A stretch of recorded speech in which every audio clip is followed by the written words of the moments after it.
I don't remember. No, I would say my first day, I show up, I'm like, wow, I'm in a Marvel movie, this is amazing. I'm standing on set, and there's a construction crane about 250 feet in the air. And there's a little bitty black dude on the top. And they get on the board, and they're like, all right, we want you to do a backflip, come to the ground, invert it, we'll stop you at 4 feet. Roll sound. I was like, yup. Because I knew I wouldn't have to do that.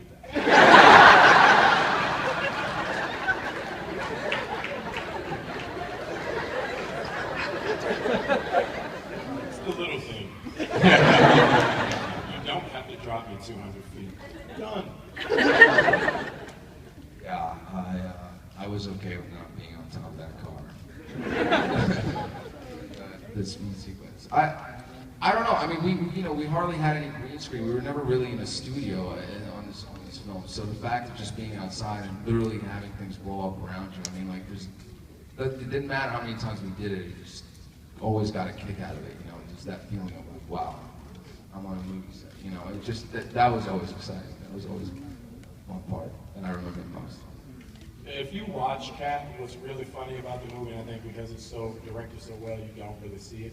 The looks on our faces, every time somebody's shooting at us or something blows up or we're running for cover, that's real fear.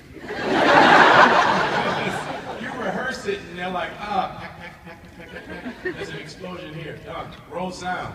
And there's 15 dudes with buttons waiting. Wait, when he hits that square, I'm gonna get it. 5 dudes with paintball guns to make the dust splats. Real life. Real life, Vietnam. In the trench by myself. No protection. Plastic gun.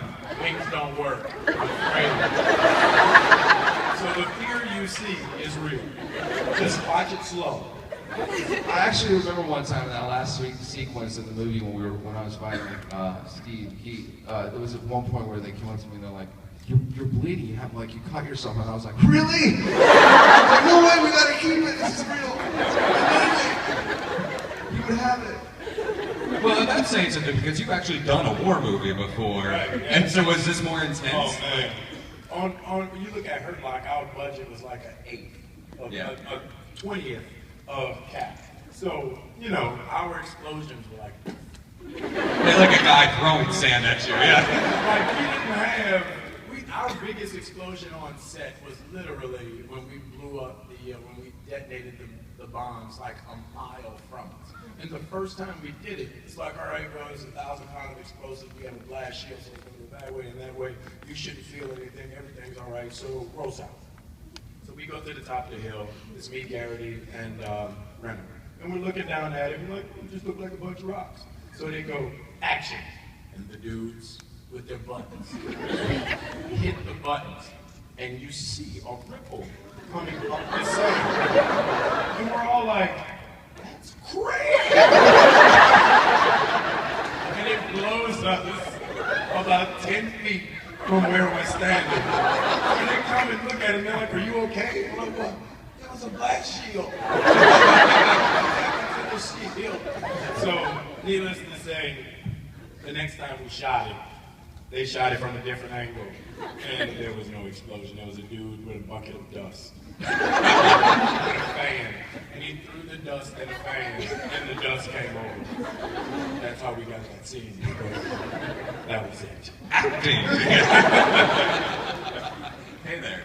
Hi, so this week Chris Evans put on a nice suit and did the ALS challenge. I think nominated Well, we should bring out Chris Evans and ask him about that. No, are you? Would we expect the both of you to do it, and will you one-up his suits?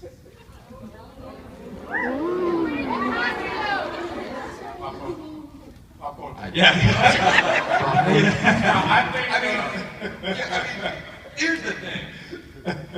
Donating money and raising awareness is a good thing, but we're not gonna dump these guys with ice on stage, and the non-dumping, what they do in their own time is their business, but probably not. Probably on video for not the beer.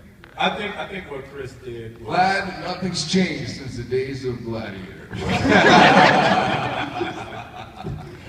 I think what Chris did was really cool and important. We're very happy that he did it. It's what good calls. Right on. Pop ranking. Actually, I want to find out, what about the very first time that you guys met? Take us back to that moment. Was it at a table read? When did you first meet? And were you fast friends, or how'd you build that chemistry? Or the first time we met was in L.A. at a party for the I think it was either the Emmys or the Oscars, and it was the In Style magazine party. The viewing party. Yeah. And that was about a year before CAT. before you were even cast, I guess. Way before. But you know, those parties is all about eating for me. Like good catering, dog. I'm gonna sit over here giving me short ribs for a minute. So, it was like, what's up? How you doing? Now the evening goes on. That's when, it's LA, so 10 p.m. people are like, oh my God, I'm so tired. Gotta go get electrodes. So, that was pretty much it. We live very uneventful lives. We're the boring people. All right, so first a huge fan, and then I want to ask a question. In the series of Captain America, there are lots of supervillains. So if you're asked to play one supervillain from the Captain America theories, like the Red Skull, Murdoch, or Baron Zemo, or Crossbones, who would you like to play? Well, that guy already kind of did one. So. Personally, I don't regard the Winter Soldier as a supervillain.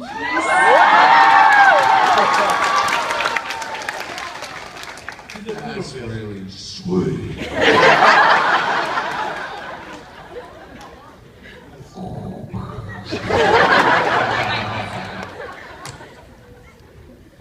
I would say that you counted as a villain in that.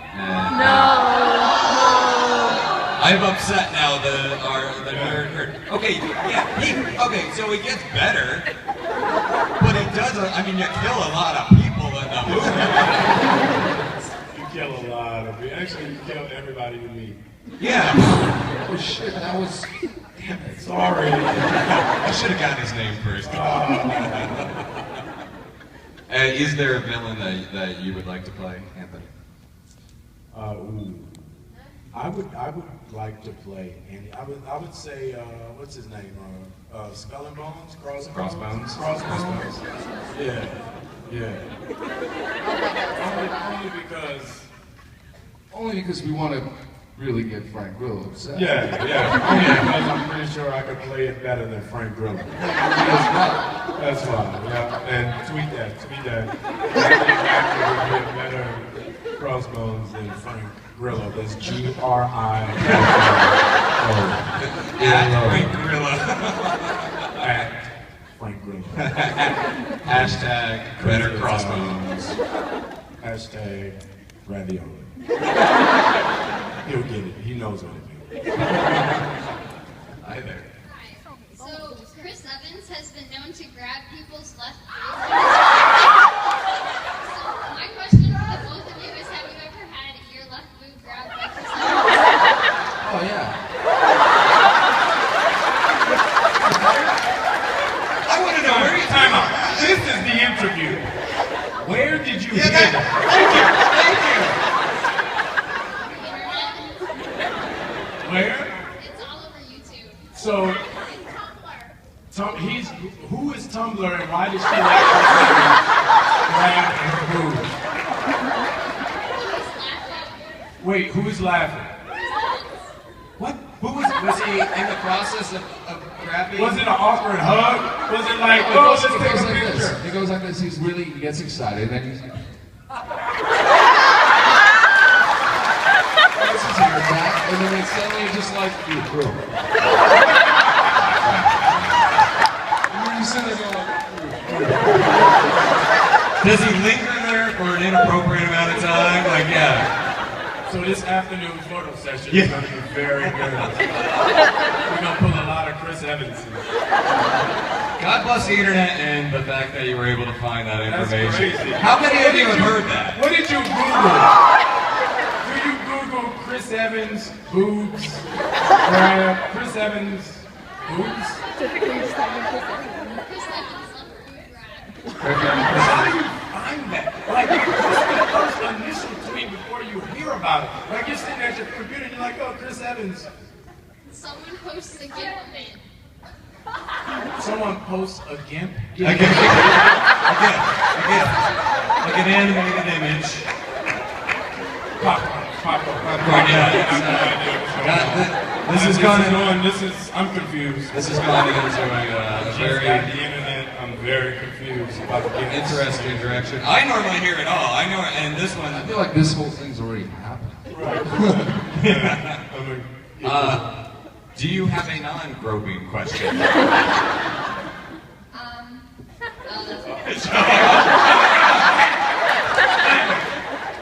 Three groping questions. Sorry about for Sebastian. I'm from China. I want to tell you we really have a huge fan group there, so we all wish you can come one day. And my question is, Chris Evans once said that you are the most sweetest child in the world. So what do you think about that? And are you happy to accept his Asperger challenge? Okay, so wait. Yes, we're really like in China. Thank Yeah. you. Hey, China. We'd love to go there one day. I really hope I make it there soon. Done. Yeah. Y'all have Chinese Comic-Con? Yeah, I come here for you. Cool. Well, thank you. Thank you so much. Well, hello back to all the fans in China. Yeah, you have to say hello to all your friends.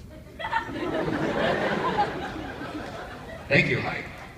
Hi, how do you guys want to see your characters develop within the next film?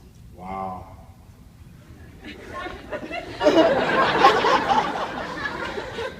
I don't. Go ahead. Good. I know.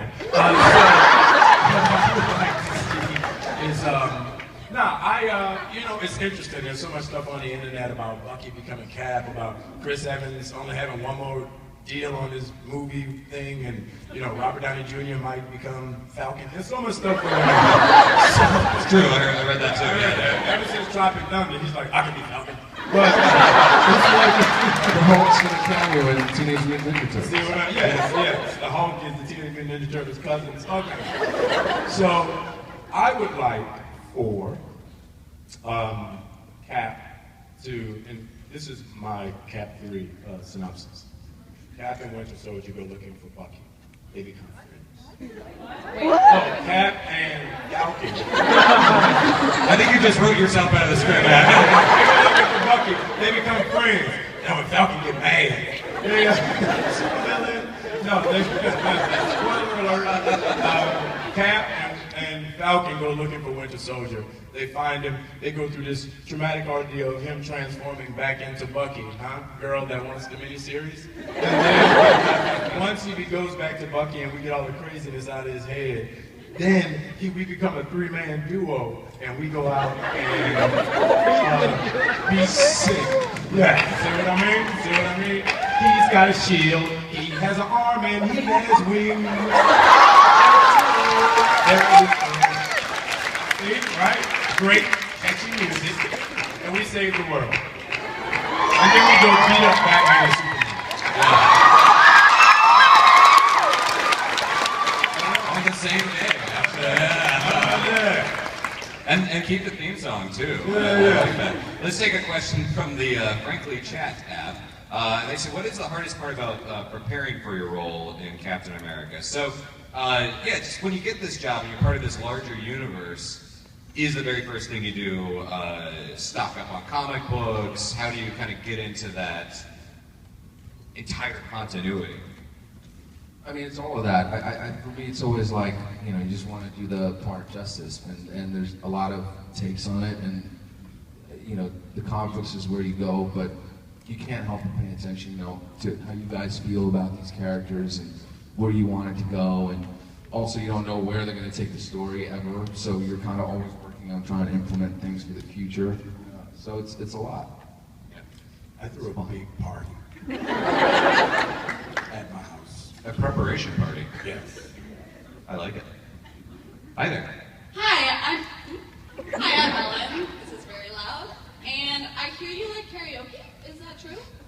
You like karaoke? We are karaoke If the- enthusiasts. If Yes. the follow-up question is if No, you're going it's to not. ask them to sing, No. the answer is no. They're not No, big no, fans. I of it. just sung a song, so deal with that, first of all. Second of all, yes, we are karaoke aficionados. Well, if you had to sing a duet together, what would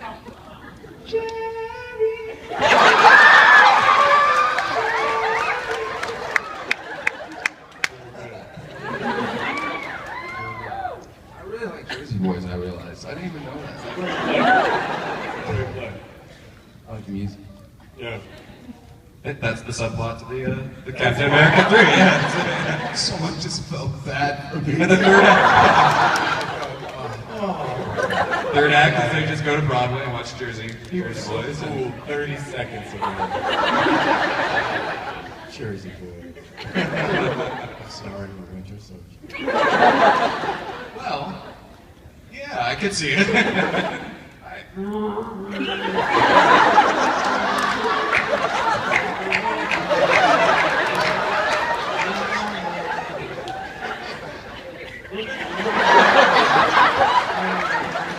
That would be good. A whole kick line with golden or metal arm dancers in the So back. upset. So upset. Why can't I take my mask off? It's hot under here. Cameo by Bane, maybe. Wasn't true. It'll be like a new Daft Punk. No, Winter Soldier, we cannot sing this one. I just think the chorus. Sorry, that was Like Bane, you Black got you Bane, gained so- weight. you both do beautiful work. Thank you for pleasure granted. Mr. Stan, how many languages do you have? Well, I used to speak 3 at one point, but I don't anymore. I really don't. I just speak Romanian and English, and I can understand German now a little bit. All right. Boom. How many languages do you speak? I speak two. Not trying to brag. All right. Hi. Hi guys. I got a question for each if they'll let me. I'll make it quick. Let's combine the question into one super question. Sorry. Okay, Sebastian, I want to ask you about King. So this is like 5 years late, but that was such a good show, you know, and your character was really great. I love Jeff Benjamin. So I want to know, what was your favorite part about playing him, and do you think he deserved the really like awful thing that happened to him at the end of the season? and Anthony, since you like did theater, you went to Juilliard, right? Yes. See. Nice. That is so boom worthy right there. So, what's your favorite theater role?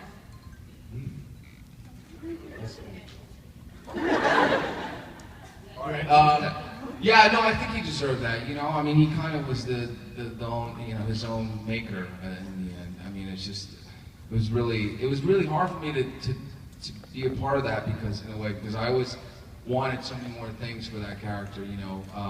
But you have to honor the script, and that's how he was written, and you know, he was very limited in a lot of ways. But I had a great time working on that. Cool. How'd you like working on it? I'm a huge, I love theater. I go to the theater all the time. I do theater all the time.